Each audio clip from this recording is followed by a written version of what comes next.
Olá, nesse vídeo vamos resolver os exercícios de fixação, né, da nossa seção B02, né, frente B, módulo 2, certo? Então, a gente tem 4 exercícios aqui nessa parte de fixação, então vamos começar logo pelo primeiro aqui. E naquele mesmo esquema, né, vocês pegam a apostila de vocês, eu leio junto com vocês aqui e depois resolvo, mas gostaria que vocês tentassem antes resolver também, antes de eu fazer a solução.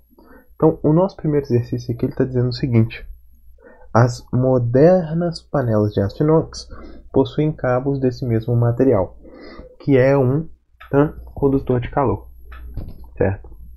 E a dúvida é: o aço inox é um bom ou é um mau condutor de calor? Então, nessa primeira questão, vou colocar aqui que é 01, a gente tem que lembrar que metais, então eles são bons condutores,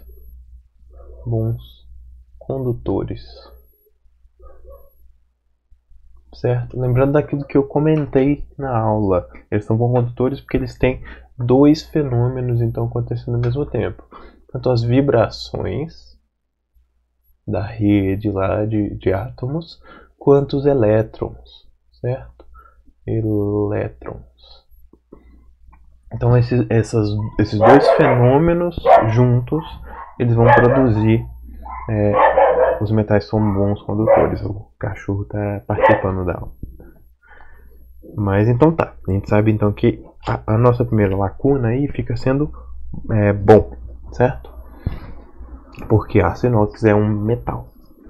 E logo depois está dizendo que eles não queimam as mãos das pessoas porque possuem um formato vazado, certo? Facilitando a troca de calor aí pede pra gente inserir um mecanismo aqui de troca de calor, né? Do ar através dele, certo? E o que a gente vai colocar aqui? Bom, basta pensar no seguinte: essas panelas, eu não sei como desenhar isso aqui, mas geralmente assim, a panela tá aqui, e aí o cabo dela, ele tem um formatinho que é meio assim, ó. Eu acho que deu pra entender, mas ele tem esse formatinho que é tipo uma coisa assim, ó, sabe? Então tem a parte metálica em cima redondinha, mas por dentro aqui ele é vazado, certo? E o fato dele ser vazado aqui por dentro faz com que aqui dentro, então ó, vou fazer um desenho desse jeito assim, como se eu estivesse olhando para a alça aqui de segurar a panela. Então vamos supor que isso aqui seja essa alça. Aí o que acontece? O ar que está aqui, certo? Ele vai ficar fazendo aquele processo de convecção. Então o ar que passou por aqui, ele vai sair quente, então ele vai retirar a temperatura, né, da alça e levar para fora, e aí vai entrar um novo ar aqui, e aí a gente vai ter esse processo aqui constante de convecção. Isso aqui acontece por quê? Basta a gente pensar o seguinte: o ar que já está em contato com a panela, ele vai tender a ficar muito quente e ele vai embora. Ele escapa dessa maneira aqui, ó.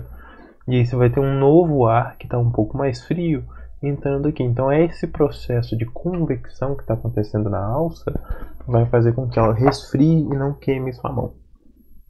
Então a gente sabe que nesse caso aqui a gente tem metais como bons condutores, e o processo que vai estar acontecendo é o processo de convecção. Então a gente vai analisar agora as alternativas, ó. O que é bom e depois convecção é a alternativa C. Então aqui essa primeira questão, a alternativa correta vai ser a alternativa C, certo? Então agora a gente vai para a segunda questão aqui. Vou descer um pouquinho. Então aqui questão 02. Então a gente tem o seguinte: a figura ilustra um sistema de aquecimento solar. Então tem uma placa metálica pintada de preto, certo? E deixa eu ver. Em contato com ela, um tubo metálico encurvado, um depósito de água D e tubos de borracha T ligando o depósito ao tubo metálico. O aquecimento da água contida no depósito D pela absorção de energia solar é devido basicamente aos seguintes fenômenos pela ordem, certo? Então o que a gente tem que fazer aqui é analisar justamente qual que é a ordem que esses fenômenos estão gerando para aquecer a água. Então eu vou fazer um desenho aqui representando essa ideia. Então, ó, primeiro a gente tem essa placa com uma serpentina aqui, né? Que vai onde vai passar essa água, né? Certo? A minha serpentina ficou feia, mas a ideia é essa. Então essa primeira fase, o que acontece? O Sol está aqui, ele vai iluminar essa serpentina e vai transmitir calor para ela aqui por radiação. Radiação, certo? Então quando a gente vai olhar aqui na nossa figura, quer dizer que a radiação vai estar na parte P aqui do nosso processo, certo?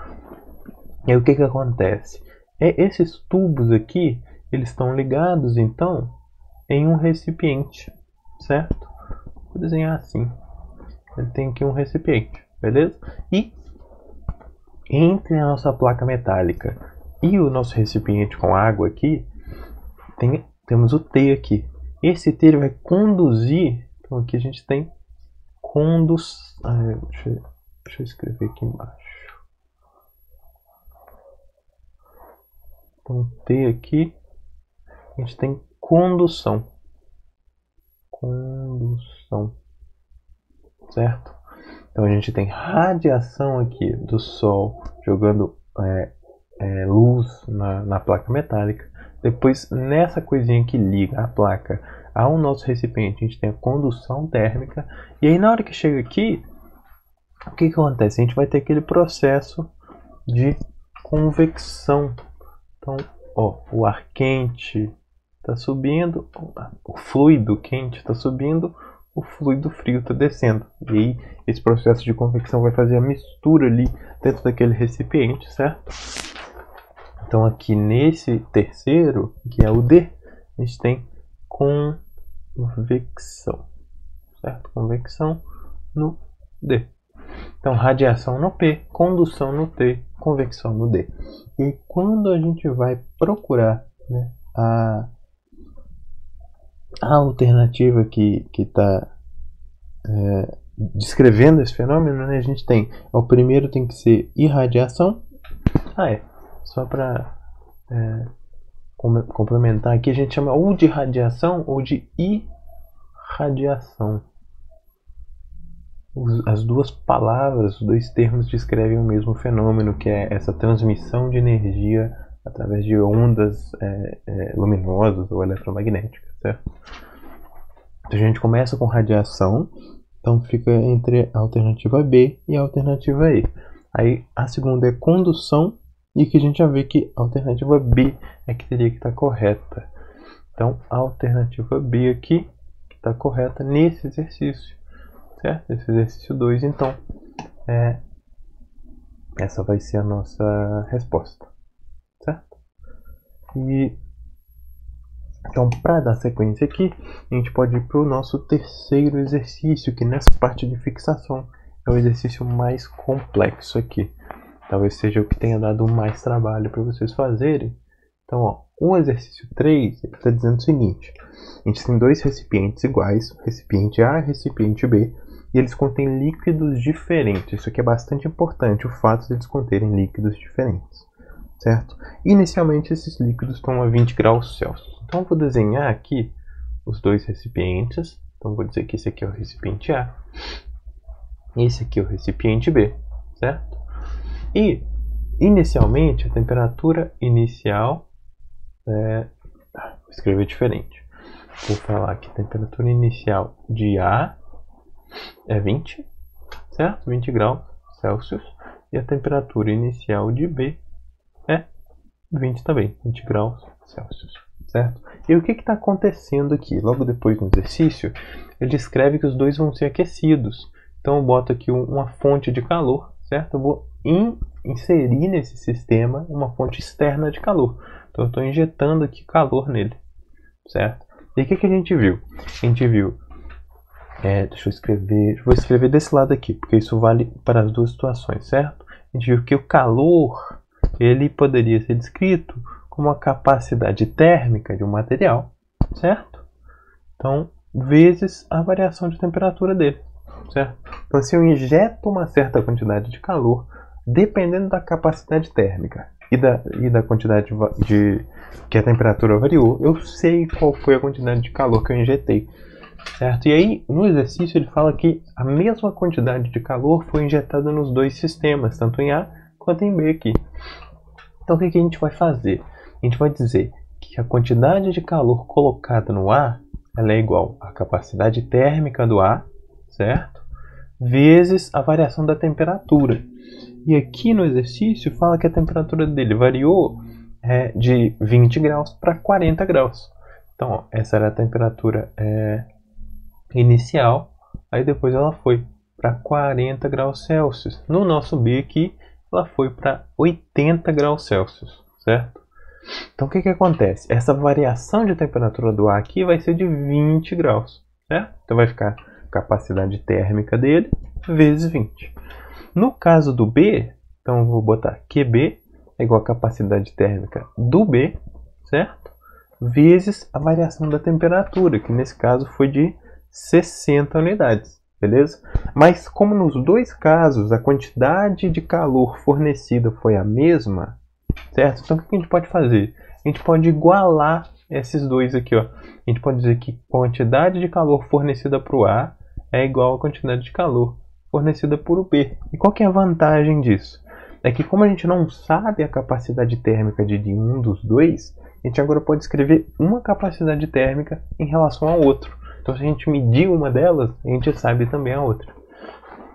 Então ó, a gente vai ter CA vezes 20 é igual a CB vezes 60 aqui. Então a gente sabe que CA, eu vou passar esse 20 para o outro lado dividindo, CA vai ser igual a 3CB, certo? Então esse é o primeiro passo aqui nesse nosso exercício. Então esse primeiro passo foi justamente a gente pensar assim, tá, eu tenho dois sistemas diferentes, dois recipientes diferentes, contendo materiais diferentes, líquidos diferentes. Eu sabia a temperatura inicial deles e eu sei quanto calor eu forneci para os dois, certo? Eu sei que eu forneci a mesma quantidade de calor para os dois. E aí, com isso, eu obtive essa relação entre as duas capacidades térmicas, beleza? Então essa relação aqui é importante para a gente. Agora vamos seguir com o exercício e ver o que a gente precisa fazer. O exercício pede para a gente qual que é a temperatura de equilíbrio quando eu misturo os dois.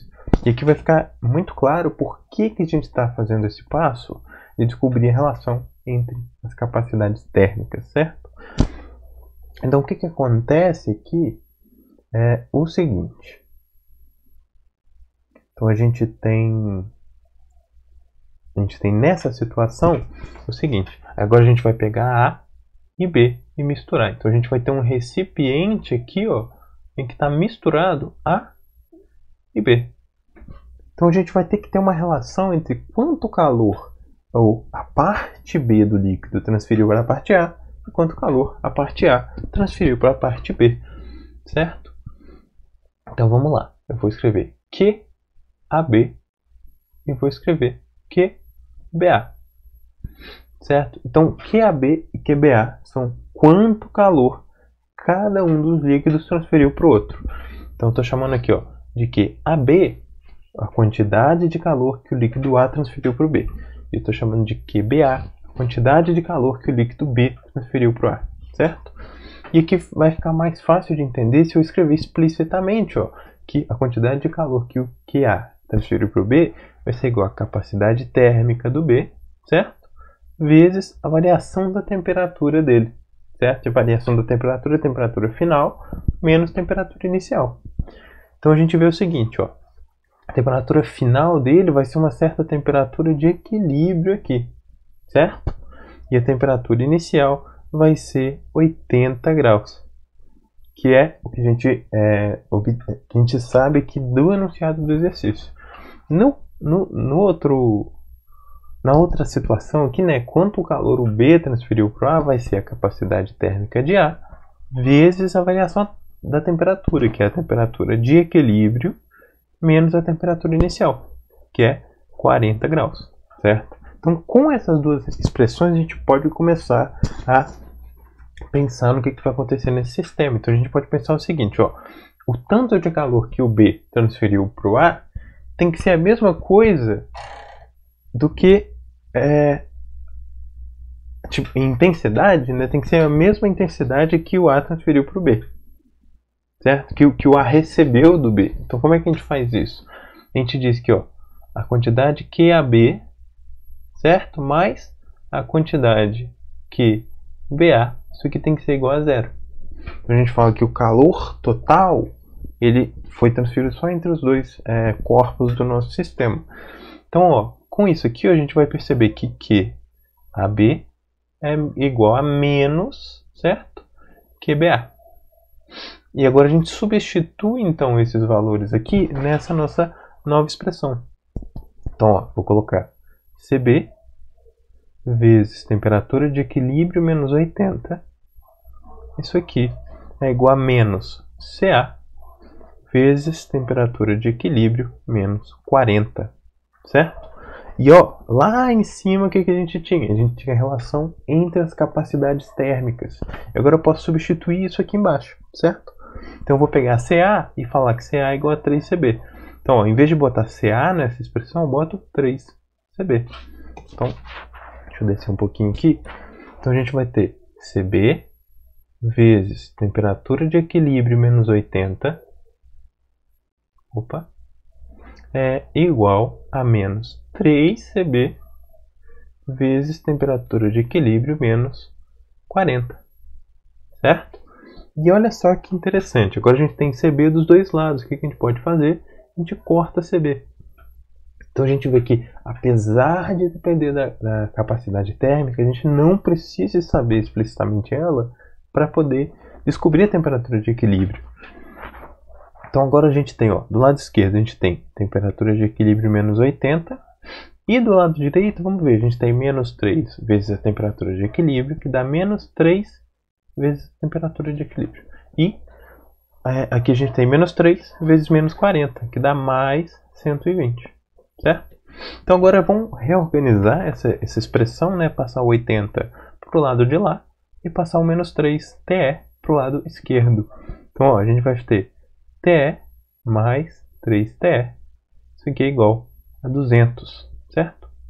Eu já estou fazendo a soma aqui, deixa eu fazer explicitamente. A gente vai ter 120 mais 80, certo? Então, do lado esquerdo, então, a gente vai ter 4 vezes a temperatura de equilíbrio. Do lado direito, a gente tem 200. Então, agora basta dividir, passa esse 4 para o lado dividindo, e a gente vai saber que a temperatura de equilíbrio nessa situação é 200 dividido por 4, que é igual a 50 graus Celsius. E quando a gente olha para as possibilidades aqui na nossa resposta, a gente vê que a alternativa B é exatamente... Opa! Não está querendo mudar de cor. A alternativa B é a alternativa que estranho.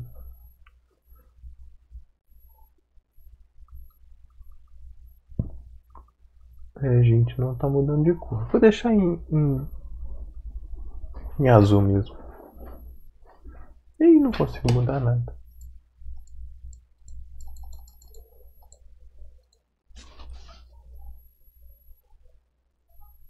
Opa. Não quer mais brincar aqui o negócio.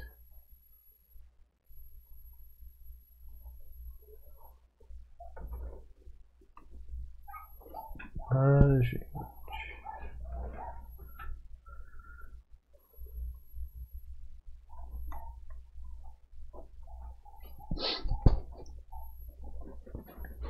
Então, aqui, esse coisa teria que ficar vermelho. E isso agora mudou. Então, a alternativa B aqui nesse caso.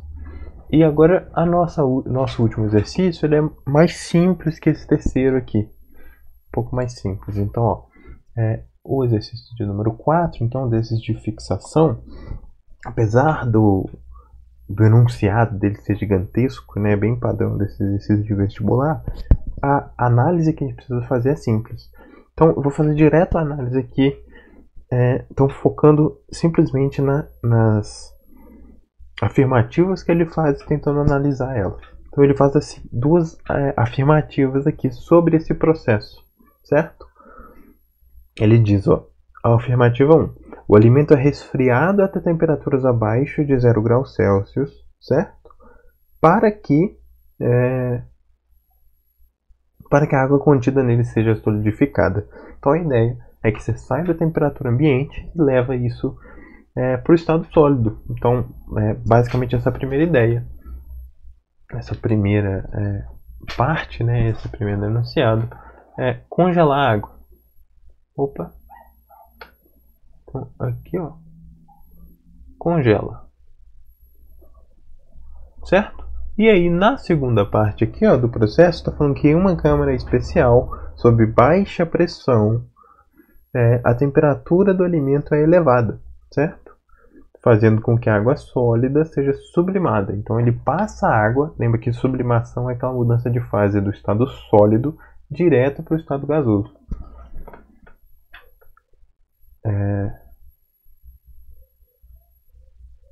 Então a gente vê que, como a gente está mudando direto para o estado gasoso, a gente tem aqui a sublimação, certo? E aí, quando a gente vai analisar nesse nosso gráfico que está mostrando temperatura e pressão e os estados, a gente teria primeiro uma mudança do estado líquido, né, temperatura ambiente, para o estado sólido, e depois uma outra mudança do estado sólido para o estado vapor. A gente vê que essas mudanças, ó, do líquido para o sólido a gente tem a mudança 2, e do sólido para o vapor, a sublimação, a gente tem a mudança 3. Então, quando a gente procura nas nossas alternativas, né, uma opção que tenha 2 e 3, a gente vê que a alternativa C é que vai ser a alternativa correta aqui nessa situação. E com isso, a gente fica por aqui, com essa nossa aula, resolvendo os exercícios de fixação. Hoje também vai ter mais um vídeo com os exercícios da seção Enem, né, que nesse capítulo são muitos exercícios, são 10 exercícios, deixa eu ver. Isso são 10 exercícios dessa seção Enem, para mostrar que essa parte de termodinâmica e processos envolvendo calor é bastante importante e é bastante cobrado, então é importante a gente saber trabalhar com ela, certo? Então, bom estudo para vocês e até o próximo vídeo.